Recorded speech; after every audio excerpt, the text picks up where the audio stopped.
Bien, alors bonsoir et on se retrouve donc pour l'étude de Parashat Pekudei, Parashat Shabbat Hagadol, d'après l'enseignement du Rav Yuda Cohen Blas, et on va parler de Shabbat Hagadol. Shabbat Hagadol, la Torah nous parle du Korban Pessah, du fait que le 10 Nissan, il faut prendre un agneau, le garder à la maison, le mettre à côté du lit, et le 14, il faut l'offrir en sacrifice, et dans la soirée du 15, on le mange, c'est la nuit de Pessah. La Torah nous enseigne que,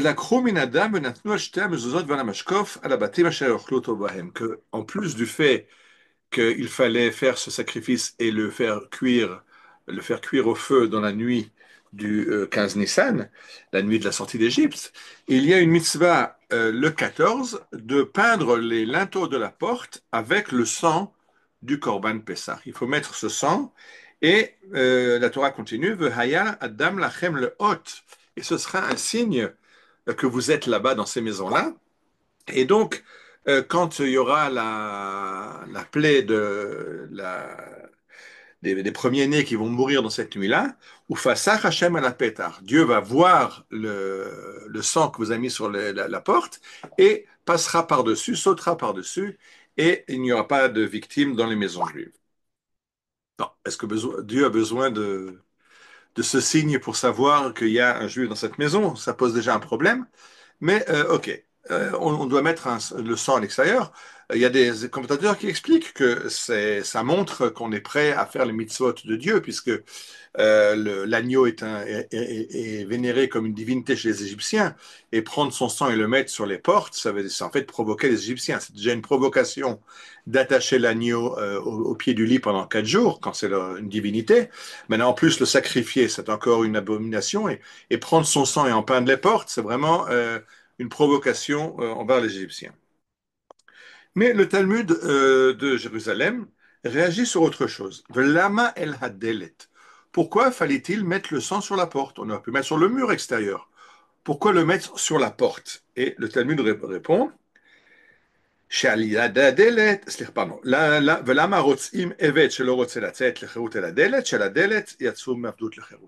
la porte, c'est le passage de la maison vers le monde extérieur. Donc c'est le symbole de la sortie d'Égypte. Je vous ai sorti, nous dit Dieu, je suis l'Éternel votre Dieu, Asher otzeticha mi bet meretz mitzrayim mi bet avadim, qui t'a fait sortir du pays d'Égypte, de la maison des esclaves. Il y a la maison des esclaves, et quand tu sors de la maison des esclaves, tu es libre. Donc en fait, le passage vers la liberté se fait à travers la porte. Et c'est pour ça que dans la paracha de Mishpatim, on avait appris que s'il y a un esclave qui refuse sa liberté après 6 ans, c'est avec qu'un esclave recouvre sa liberté. Et la Torah dit que s'il refuse de redevenir un homme libre, alors il faut l'amener devant la porte et lui poinçonner l'oreille sur la porte.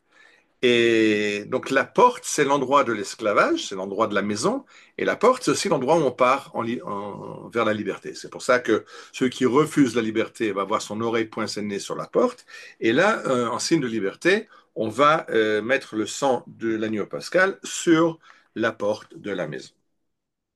Ça, c'est assez clair. Maintenant, Rachid nous dit quelque chose de très intéressant. Rachid nous enseigne Vaya Adam Lachem le hot, et ce sang sera pour vous un signe. Qu'est-ce que ça veut dire pour vous? On a compris que c'était un signe pour Dieu, pour que Dieu sache qu'il ne faut pas qu'il rentre dans cette maison-là, il y a des Juifs. C'est d'être un signe pour les Égyptiens, pour que les Égyptiens voient qu'on n'a aucun respect pour leur Dieu et qu'on est un peuple libre. Mais Rachid dit non, Vaya Lachem le hot, ce sera un signe pour vous. Lachem le hot, velo la acherim le hot. C'est un signe pour vous et pas pour les autres. Et de là, que ce n'est pas à l'extérieur qu'on a mis le sang, mais on a peint les linteaux intérieurs de la porte avec le sang. Le problème n'est pas les Égyptiens. Le problème n'est pas Dieu, qui, bien sûr, n'a pas besoin de ce devoir. Le problème, et c'était nous. C'est un enseignement pour nous-mêmes, et c'est pour que nous voyons ce sang qu'on doit le mettre sur la porte, mais du côté interne de la porte. Quel est l'intérêt? Quelle est l'utilisation? Et là, on comprend que c'est quoi ce sang? J'ai expliqué que c'est la Messirut Nefesh, c'est le fait de risquer sa vie pour observer les mitzvot, puisque les Égyptiens entendent le bêlement de ces agneaux qui sont à la maison, et ils les ont vus égorger, ils voient qu'on va les manger. Et ils avaient déjà dit quand Joseph était venu qu'il était avat mitzrayim kol roe tson, c'était une abomination pour les Égyptiens, tous les bergers gardiens de menus bétail. Et donc, en fait, on a provoqué les Égyptiens. On doit se comporter en homme libre pour être digne d'être sorti d'Égypte, que Dieu nous fasse sortir d'Égypte. Il faut qu'on montre un minimum de liberté pour que Dieu dise, OK, c'est bon, vous êtes prêts à être libérés, je vous libère. Ça s'appelle en hébreu Messirut Nefesh, le fait de donner sa vie pour la Torah, pour Dieu, pour le peuple d'Israël, Messirut Nefesh.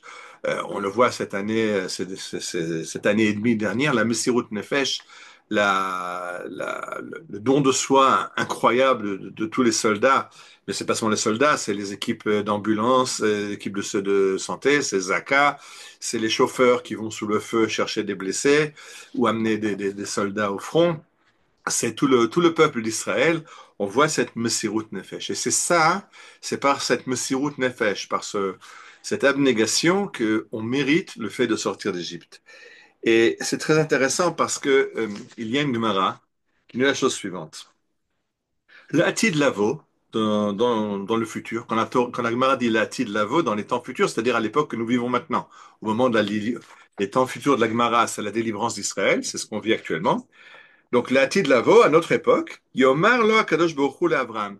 Dieu va dire à Abraham, Banecha chat'uli. Tes fils ont fauté envers moi. Qu'est-ce que je fais? Je voudrais les délivrer, mais ils sont pleins de fautes. Amar le Fanav, Abraham répond, Ribono shel olam yimachu al kedushat shemecha. S'ils ne sont pas en adéquation avec la sainteté de son nom, efface-les. Fais-les périr. C'est pas la réponse que Dieu espérait. Bon, il se tourne donc vers Yaakov. Amar Hashem, et Marley et Yaakov, je vais demander à Yaakov.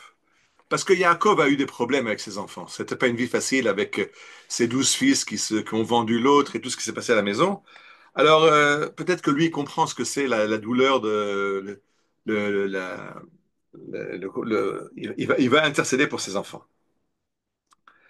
Amarle, Akadosh Baruch Hu, Banecha Chatu. Et Dieu dit à Yaakov, tes fils ont fauté. Amar le Fanav, il lui répond, Ribono shel olam yimachu al kedushat shemecha. Même réponse qu'Abraham, s'ils sont pas dignes, trop tard, efface-les. Amar Kadosh Baruch Hu. Alors Dieu dit, Lo besavet ta'ama velo bedardakeitsa.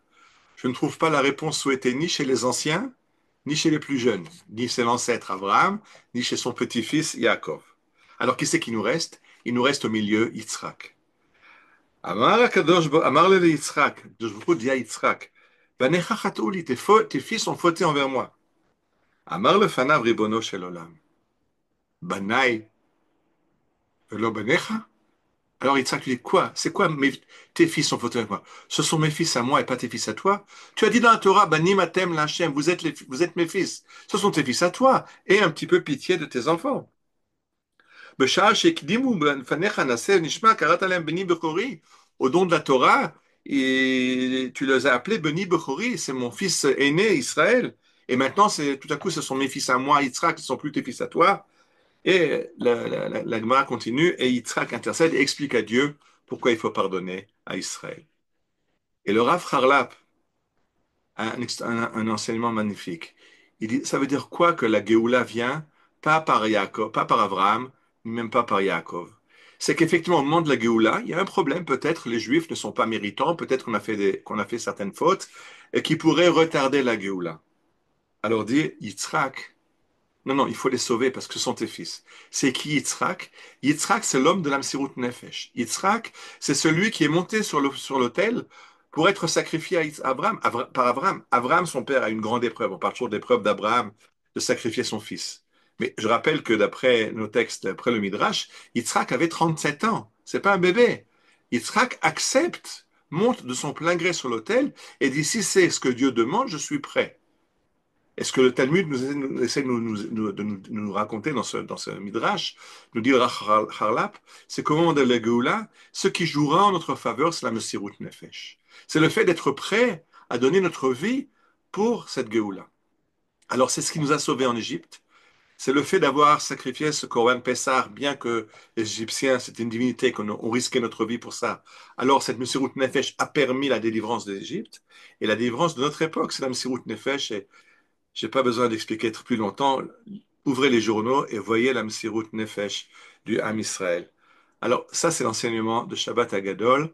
On le prend avec nous pour la soirée de Pessah, quand on parlera du Seder. Par quel mérite sommes-nous libérés de l'esclavage? Par quel mérite Dieu nous sort-il de tous les exils et nous ramène-t-il à Yerushalayim? Grâce à la Messirut Nefesh. Cette Messirut Nefesh que nous avons démontrée, on est prêt à aller jusqu'au bout. Alors on espère que Dieu va remplir aussi sa partie de son côté de la promesse et que cette Géoula sera entière et totale très rapidement, sans, sans victime et sans pleurs, et que dans la joie, on pourra faire Pessah cette année, pas à la maison comme on a l'habitude depuis maintenant 2000 ans, mais sur la montagne du Temple, נאכל שם מן הזבחים ומן הפסחים אשר עלי מזבחך, יעלו על מזבחך לרצון. שבת שלום, חג שמח.